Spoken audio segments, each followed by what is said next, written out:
이슈. 제인산성이라고 그 개천절에 광화문에서 집회를 하지 못하게 이 버스 차벽을 막았던 이 사건을 갖고 독재, 코로나 계엄령 막 이렇게 공격들을 하던데요. 일부 소위 진보 쪽에 계시는 분들도 이걸 비판하는 거 봤거든요. 근데 이 비교 대상이 좀 다릅니다. 잘못됐습니다. 예를 들어서 명박산성이라고 제인산성은 뭐가 다르냐 이렇게 이야기하는데, 그래서 어떤 그 모 진보 인사가요 제인산성을 엄청 비판을 했던데 상황이 달라요.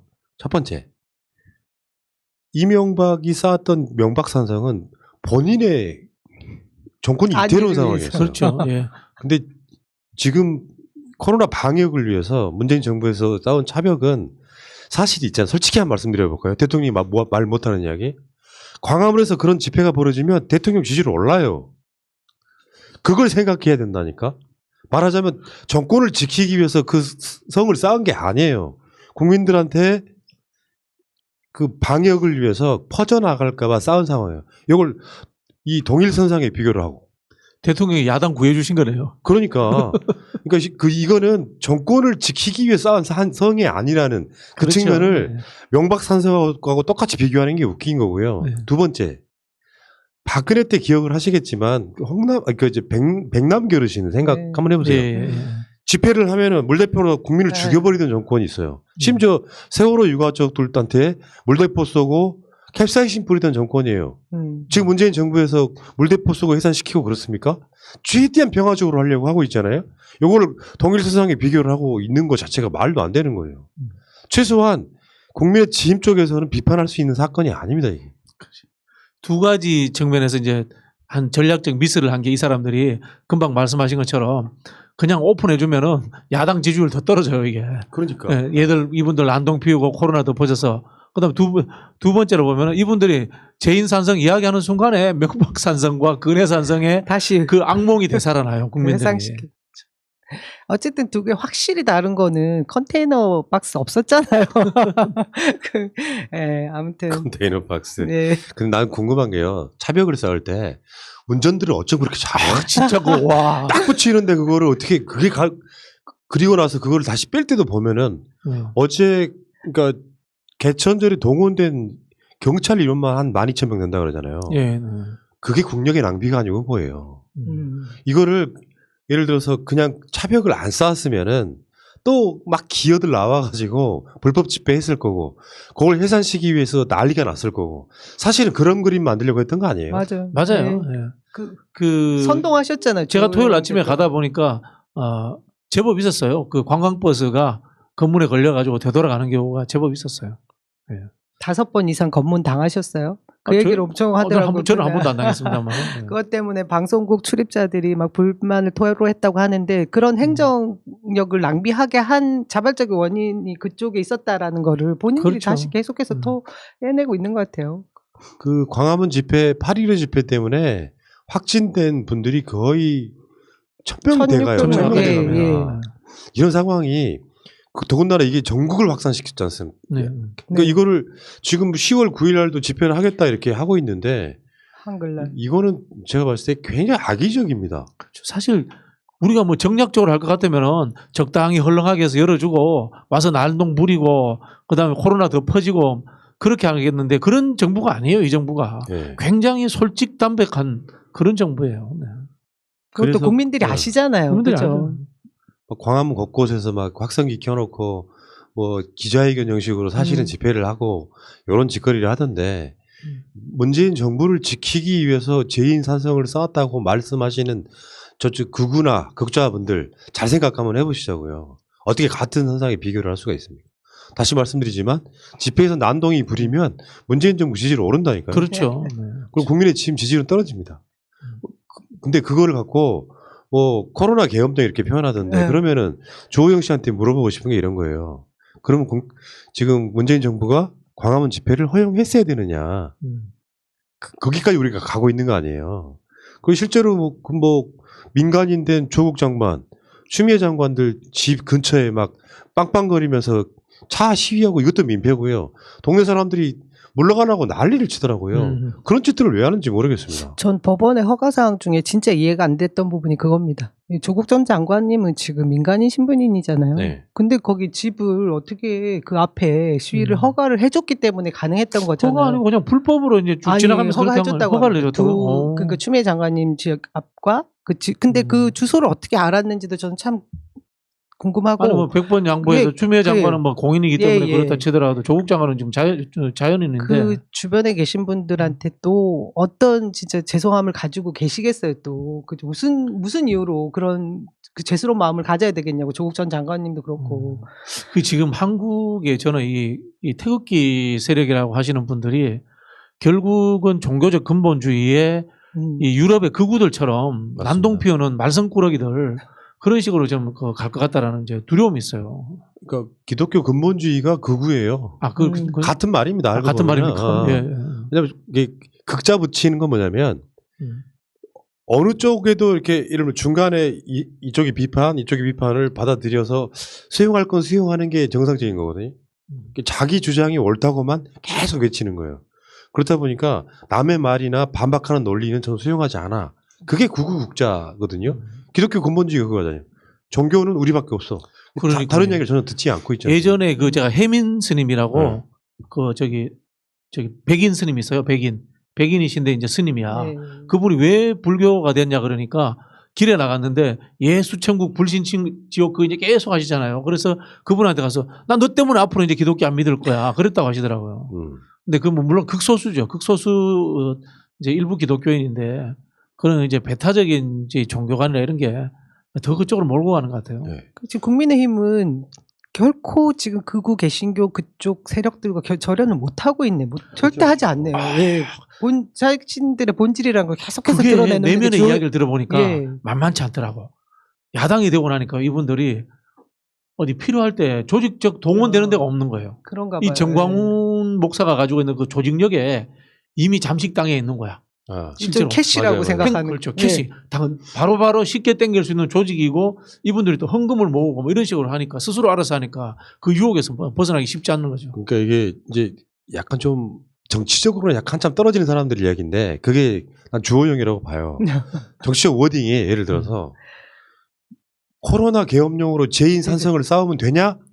이렇게 이야기하면 야 그러면 주호영 씨 광화문 집회를 허용했어야 된다는 이야기죠? 그건 아닌 것 같고 이 상태가 돼버리는 거거든요. 지금 그것들. 그러니까 논평은 그렇게 내면 안 되는 거죠. 그렇죠. 자기가 무슨 이야기를 할 때 그 죄인 산성이 어쩌고저쩌고 막 독재 어쩌고저쩌고 꺼내면 안 되는 이야기예요. 그건 그런 식으로 가면 결국에는 광화문 집회를 허용했어야 된다 쪽으로 갈 수밖에 없는 논리잖아요. 그렇죠. 차라리 자기들 마음속에서 딱 그런 거 있잖아요. 방역을 위해서 최선을 다한 뭐 문재인 정부의 경찰한테 감사하다는 말씀드린다. 그러나 그렇게 차벽을 둘러치는 것은 너무 과한 것처럼 보일 수 있다 정도로 끝내면 되거든. 그렇죠. 이거 써먹어야겠다. 근데 그걸 못하고 속내를 다 드러냈어요. 최 대표 워딩에서 그렇죠. 네. 아니 그러니까 이분들의 뉘앙스 자체가 나는 그 사람들이 민주주의 뭐 인권 이야기할 때마다 웃어요. 솔직히 말해서 네. 자기들이 언제 민주주의부터 민주주의 인권했다고. 그 차량 9대 집회 이렇게 허가해준 판사 중에 유한우 판사라고 있는데 네.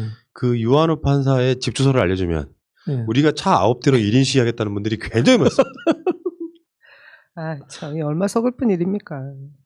진짜 부끄러운 줄은 네. 모르고 이렇게. 그러니까 지금 국민의 짐이 뭔가 딱 그런 상황이었거든요. 이 사람들이 지금 리얼미터 지지율만 봐요.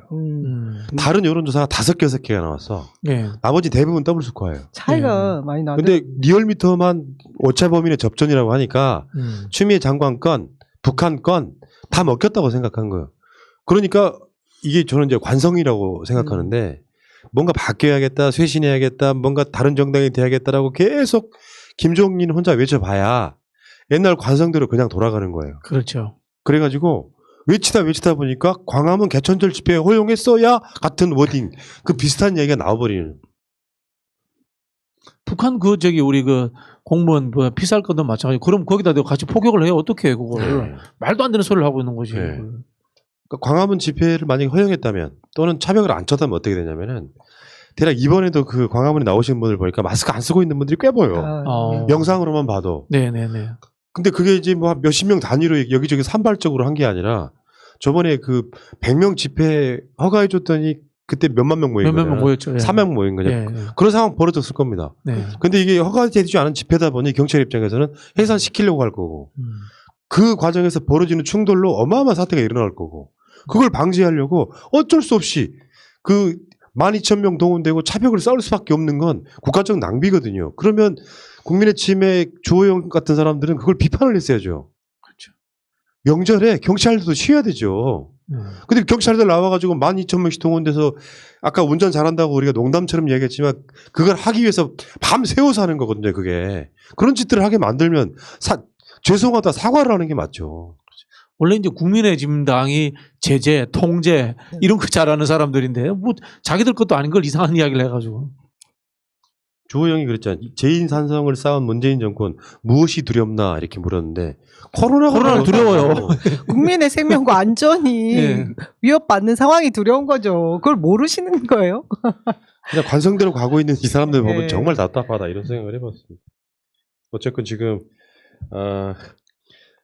그 주호영 씨 같은 경우는 이제 계속 그거 아니에요. 수요일부터 시작되는 국정감사에 뭐 추미애권도 가져오고 뭐다 가져오겠다 이렇게 이야기를 하고 있는데 저는 그것도 전략 실패라고 봐요. 그 이야기는 이따가 다시 하겠지만 진짜 바보 같은 거죠. 자, 알겠습니다.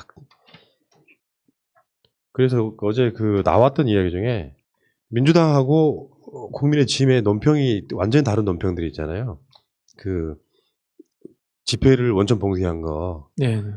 그 이런 워딩을 잘 하시는 것 같아요. 여당에서 어떤 방역의 벽이었다. 최후의 보루였고 벽이었다.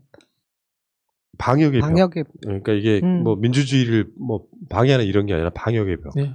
이거 아셔야 됩니다. 유럽 같은 나라에서 아예 그 돌아다니지 못하게 봉쇄하는 경우 있잖아요. 이런 집회하면은 거의 이거예요. 그럼요. 완전 진압이라고.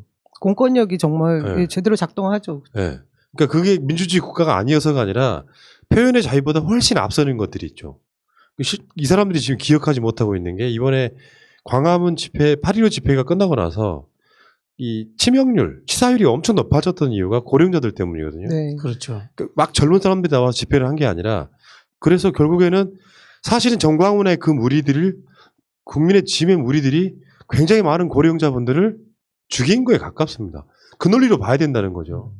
요거를 뭐 민주주의 방해 어쩌고저쩌고 뭐 추미애 장관 사퇴하라 문재인 정권 탄핵 이 사람들이 코로나를 이렇게 막 퍼뜨리면서까지 외치면 문재인 정부에 더 이롭다는 것도 다 아는 사실이잖아요. 그러니까 저기 실제로 국민들이 그 사람들이 뭘 외쳤는지도 기억 못해요. 사실은 집회를 할 때는 자신들의 그 신념이나 가치들을 외쳐서 동조를 얻기 위한 거잖아요. 근데 4.15 부정선거를 또 들고 나오셨어요. 이게 지금 국민들한테 이게 얻어질 수 있는 동의되는 부분이 있냐고요. 그러니까 참 왜 이렇게 자신들의 뜻을 관철시키고자 하는 노력은 분명히 알겠지만 이게 동조할 수 있는 부분이 돼야 아니, 되는데 국민들이 그 전혀 뜻에 없었어요. 관심이 없어. 관심도 없고 관심이 없어 그 뜻에. 뭐 어떤 근거가 돼야 될 부분이 있어야 그렇죠. 말이지.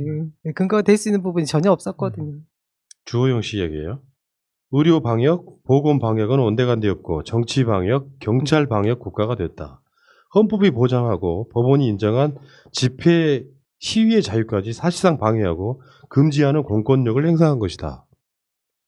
이게 이제 주호영의 이야기고 우리가 들으면 어처구니가 없죠. 책임 있는 제1야당의 원내대표가 할 말이 아닙니다. 김은혜, 이게 더 웃기더라고요. 이석기 석방을 외치는 수천 대의 차량 시위에는 10차선 대로를 터주고서 반정부 집회가 예상되는 도로에 물리장성을 쌓았다. 이렇게. 요거는요, 지금 거리 2단계 두기 훨씬 전 이야기예요. 그렇죠. 훨씬 전 네. 이야기죠. 훨씬 더 이야기죠.